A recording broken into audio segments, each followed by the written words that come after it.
अक्सर ये सोचते हैं कि क्या बिजनेस में ग्रोथ का कोई फॉर्मूला हो सकता है?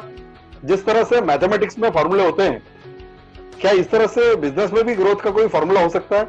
यस, हमने इसके ऊपर रिसर्च करके 21 सीक्रेट्स आइडेंटिफाई किए हैं जिसके माध्यम से बिजनेस में ग्रोथ की जा सकती है। मैं आज ये सब सीक्रेट्स आपके साथ साझा करने वाला हूं। अगला जो सीक्रेट है बिजनेस में आगे बढ़ने का, ग्रोथ का, वो है you have to set right strategy.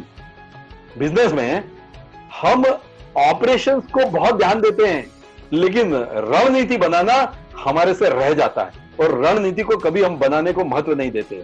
और मैं यहां 2 एग्जांपल देना चाहूंगा। एक एग्जांपल मैं देना चाहूंगा महाभारत से। महाभारत के युद्ध में 2 पक्ष थे जिनमें लड़ाई हुई।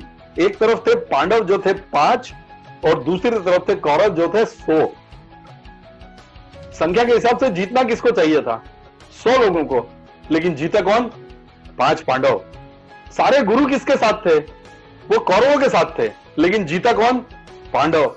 सत्ता किसके हाथ में थी? पावर किसके पास थी? कौरवों के हाथ में, लेकिन फिर भी जीता कौन? वो जीते पांडव। क्यों जीते वो? तो इसका एकमात्र कारण है कि उनके साथ में एक ऐसा रणनीतिकार था, एक ऐसा स्ट्रेटेजिस्ट था जो बाकी सब पे भारी था। यदि आपके साथ में, आपके बिजनेस में सही स्ट्रेटेजिस्ट हो, आपके बिजनेस की रणनीति सही हो, तो आप चाहे कितने ही छोटे क्यों नहीं हो, आपके पास रिसोर्सेस कितने ही कम क्यों नहीं हो, आपको बड़ा बनने में देर लगने वाली नहीं है। और इसका जीता जागता उदाहरण है निरमा कंपनी के करसन भाई पटेल। ये करसन भाई पटेल वही व्यक्ति हैं जो अपने घर के गराज में गेती फावड़े से मिक्स करके डिटर्जेंट बनाते थे, प्लास्टिक की थैलियों में पैक करके घर घर जाके साइकिल से बेच के आते थे। आज उन्होंने हिंदुस्तान लीवर से टक्कर लेने की सोची और सही रणनीति का नतीजा यह निकला कि आज वो हिंदुस्तान लीवर के टक्कर की कंपनी बन गई जिसको हम जानते हैं निरमा के नाम। एक और एग्जांपल देता हूं मैं आपको।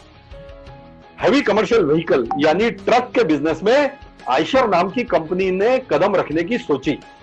चूंकि वो इंदौर की कंपनी है, इसलिए मैं नजदीक से बहुत उनके स्ट्रेटेजी मेकिंग से बहुत नजदीक से जुड़ा हुआ हूं, मैं इसलिए ये बात कर पा रहा हूं। आयशर ने जब ट्रक बनाने की सोची तो उन्होंने स्टडी किया कि टाटा और लेलैंड 2 कंपनियां जिनसे हमारी टक्कर होगी। तो उन्होंने इसकी रणनीति ऐसे बनाई कि ये इतने बड़े बड़े प्लेयर हैं, इनसे हेड ऑन कोलिजन अगर हम आमने सामने की टक्कर करेंगे तो हम बचने वाले नहीं है, हम जीत नहीं सकते। तो हमको ऐसा कुछ करना है जो मेरा कॉम्पिटिटर नहीं कर सकता, ऐसी रणनीति बनाना है। तो उन्होंने ये सोचा कि ये टाटा और लेलैंड की चेसिस लेके कस्टमर करता क्या है, कस्टमर उस पर बॉडी बनवाता है अलग अलग तरह की उसकी जरूरत के हिसाब से और फिर यूज करता है।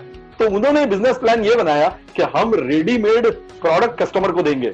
कस्टमर को अगर स्कूल की बस चाहिए तो हम स्कूल की बस देंगे, कस्टमर को सिटी बस चाहिए तो सिटी बस देंगे, कस्टमर को रेफ्रिजरेटेड वैन चाहिए तो वो देंगे, कस्टमर को शव वाहन चाहिए तो वो देंगे, कस्टमर को जो चाहिए वो देंगे, रेडीमेड सॉल्यूशन देंगे।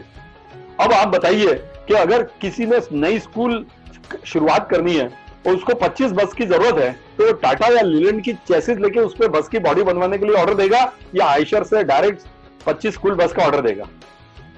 ऑब्वियसली इनकी स्ट्रेटेजी कामयाब रही और उसका नतीजा यह निकला कि वॉल्वो जब इंडिया में आना चाहती थी, वॉल्वो की नजर इन पे पड़ी, वॉल्वो ने इनके साथ कोलैबोरेशन किया और आज ये कंपनी बन गई वॉल्वो आयशर लिमिटेड और दुनिया की टॉप मोस्ट कंपनी में नाम आ गया वॉल्वो आयशर का।